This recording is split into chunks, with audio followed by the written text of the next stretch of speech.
Hi, welcome to Revenue Marketing Television, the CMO Insight Series. I'm your host, Jeff Pedowitz, President and CEO of the Pedowitz Group.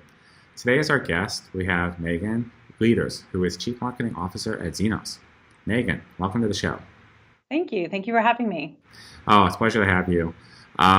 So tell us a little bit about Zenoss and the type of market that you serve. Sure, happy to.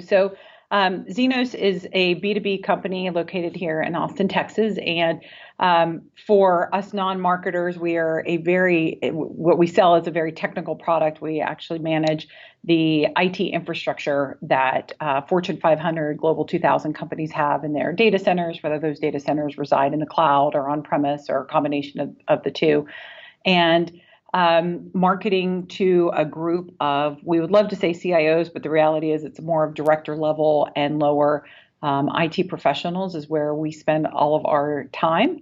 And know that is a very competitive marketplace that we're going after in terms of so many different types of technologies being sold to these consumers, as you might imagine in the IT space today. Yeah, I was about to say, because even, probably a lot of the vendors that have products or components have their own version of managed service. And then there probably are a lot of service providers that do something along the spectrum of what you guys do. So Yeah. how do you, the classic age-old question first as a marketing executive, and then how do you differentiate and how do you gain traction?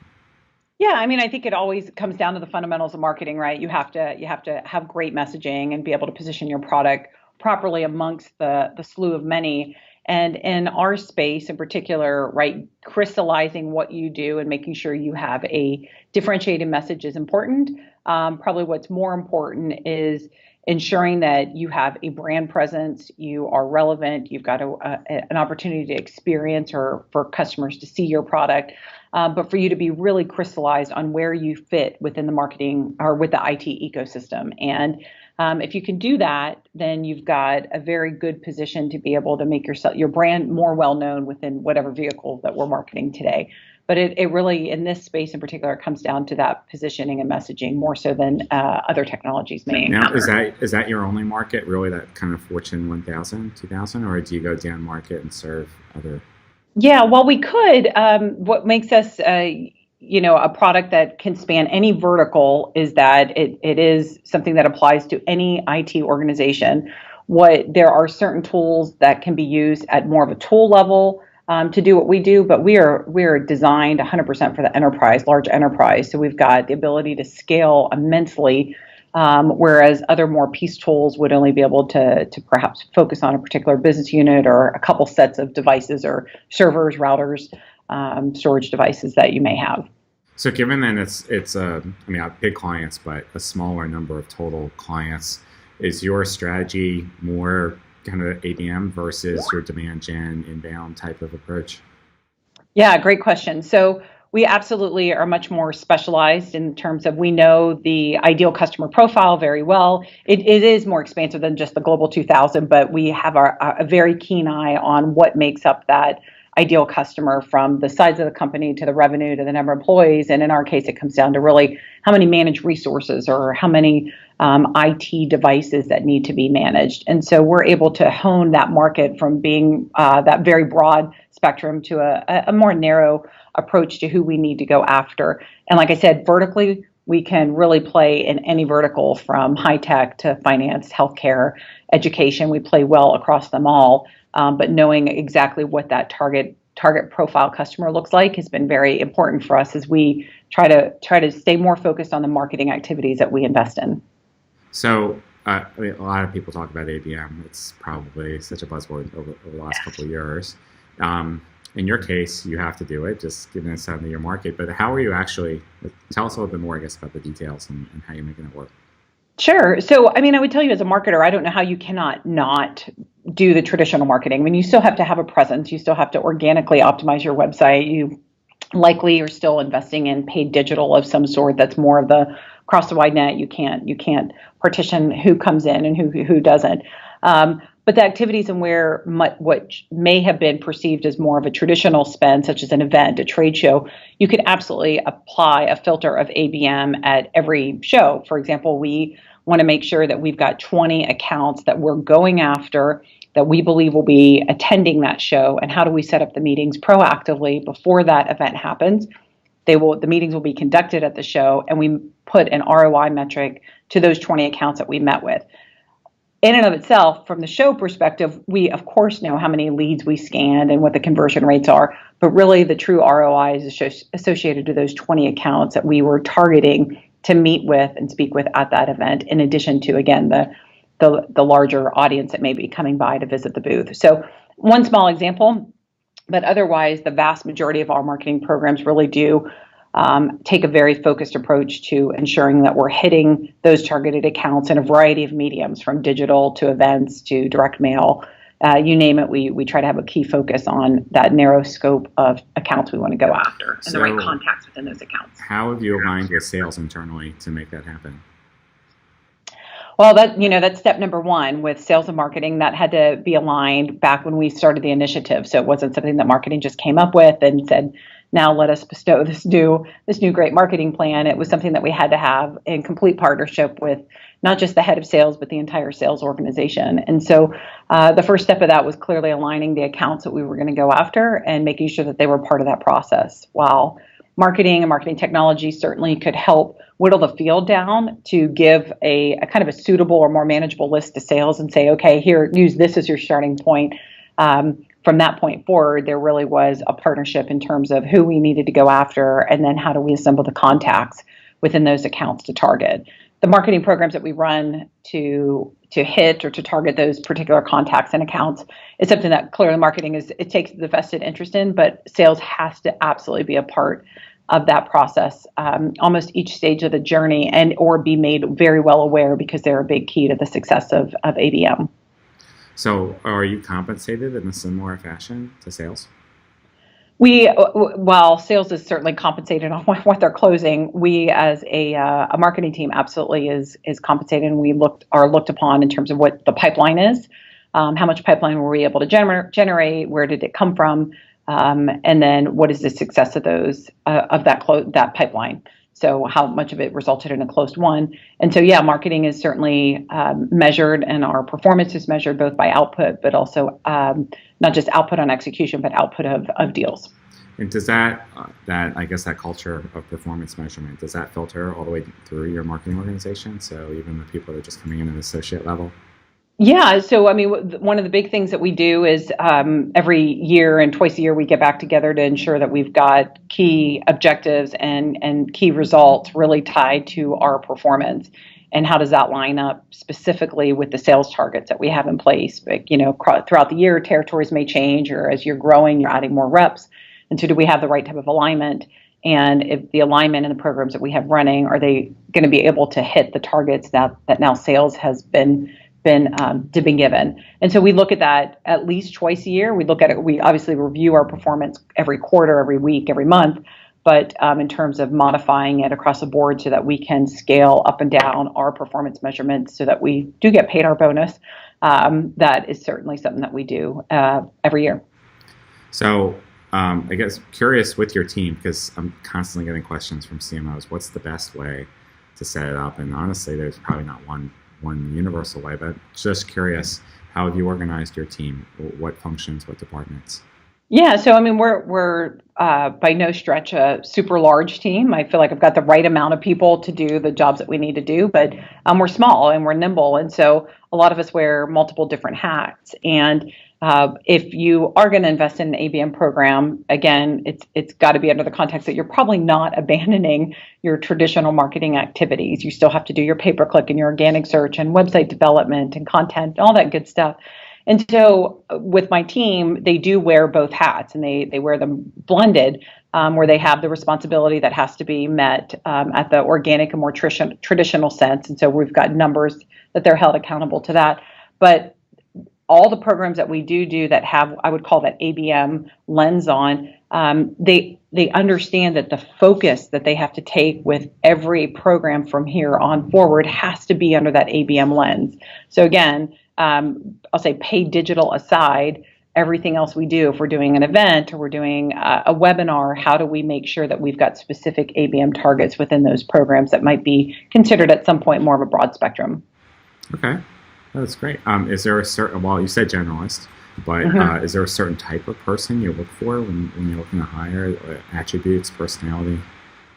I think in general, over the years, I think many marketers brought specialists onto their team, and there are certain functions where you do need a specialist, a web person, right? A webmaster tends to be more specialized marketing role that you hire for. But when it comes to some of these more broad roles that have to be done, whether it's demand generation, paid digital, media, direct mail, and even events to some extent, I really believe in hiring a great generalist that has a thirst and an appetite for wanting to expand and learn the business in a bigger capacity. And I have personally found a lot more value in bringing on those generalists and really exposing them to different aspects within the marketing field, and I'm helping them to develop a career. And I think it honestly in this day and age with just kind of different generational traits that I'm seeing, hiring a generalist and challenging them to learn and to grow and giving them opportunities outside of maybe what they thought they were originally going to do and do for 2 years has really lent itself well to retention, but also to, I think, truly just team success because they all still feel vested in the entire process, not just one specific function within the team. Nice. So does that also help with technology because we have to use so much, in our jobs? Do you find that Yeah, having a generalist, they can pick this stuff up pretty quickly?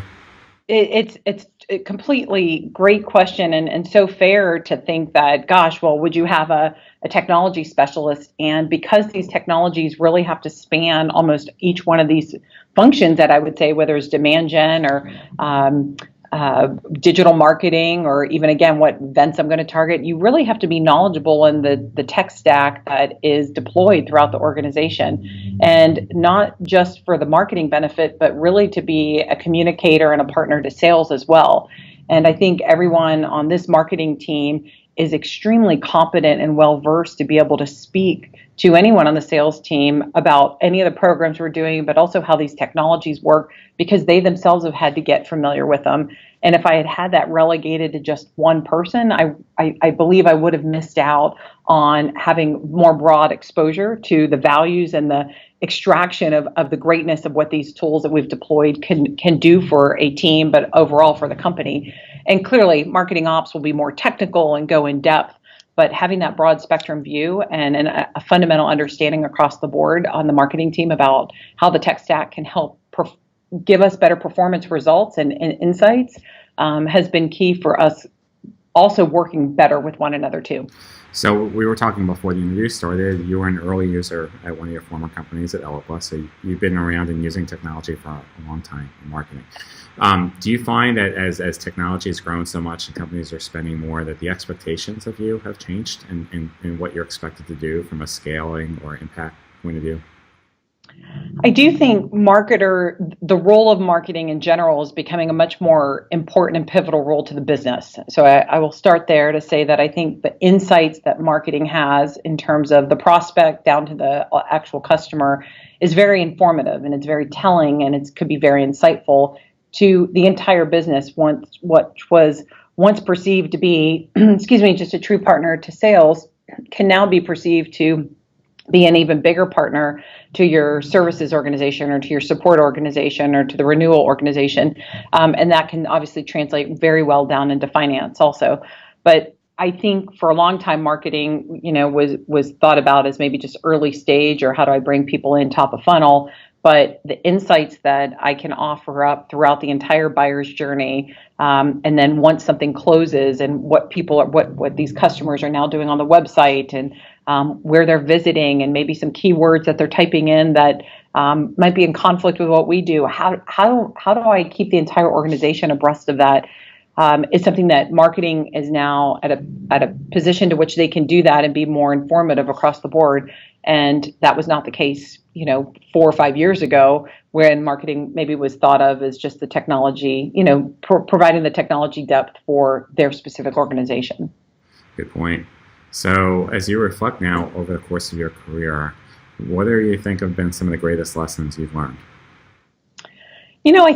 I think what marketers in general have to understand is that the world in which they live is constantly changing. And we have to have this innate curiosity to want to learn and to grow and to be challenged. And whether it's machine learning or the analytics that is providing us different insight today that may skew an idea or a decision or an investment strategy different than what it did even just 6 months ago, is something that has to be welcomed by not just the CMO, but the entire marketing team, and knowing that nothing is too permanent. And so as much as you've put all this time and energy into a program and it was great, that program may not work, but for another couple months. And you've got to keep moving it on. And the buyer has changed, and the buyer's demands continue to get more and more expansive. And so I think the biggest learning has been to ensure that the people that you have on your team also understand that mentality, and they're really welcoming of that timeline that constantly is going to have movement and change into it. So I think if you get too static and too stagnant into your processes or to the tech stack that you have, you stop innovating and you stop being creative. And the buyer today demands more. And the sales team has to be readily equipped with the right technology or the right competitive messaging and the right website and the showing up the right venues to be successful. And marketing is really at the helm of helping to make that happen. Great insight. So if you were to go back and tap your younger self on the shoulder, what advice would you give you as you were starting off in your career? Goodness. Well, given how many hours I work in a week, I probably would have told myself to slow down and take some vacations earlier on. But I think you think about a marketing career, and there's been so many great challenges that we've overcome, whether it was, budgets or people or acquisitions. I think it is that constant state of change that I have certainly loved to have embraced, but I think how do you communicate that more effectively across the board to make sure the rest of the organization comes along with you on that journey is something extremely important.